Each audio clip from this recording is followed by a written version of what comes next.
Asia cup के super 4 मरहले के रिजर्व डे में बारिश रुकने के बाद पाकिस्तान और भारत का मैच शुरू हो गया।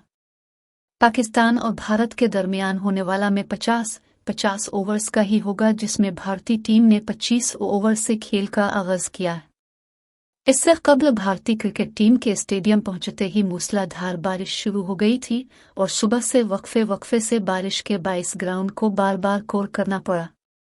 बताया जा रहा है कि कोलंबो में आज सारा दिन वक्फे से बारिश की पेशगोई है। वाज़ेह रहे कि गुज़िश्ता रोज़ एशिया कप के सुपर 4 मरहले में पाकिस्तान और भारत के अहम मैच को मुसलसल बारिश और ग्राउंड फील्ड ख़राब होने की वजह से मुअत्तल करके रिजर्व डे पर मुंतकिल कर दिया गया था।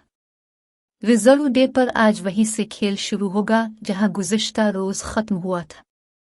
गुज़िश्ता रोज़ बारिश की वजह से सिर्फ 24.1 ओवर्स का खेल मुमकिन हो सका था, जिसमें भारत ने 2 विकेटों के नुकसान पर 147 रन्स बनाए थे।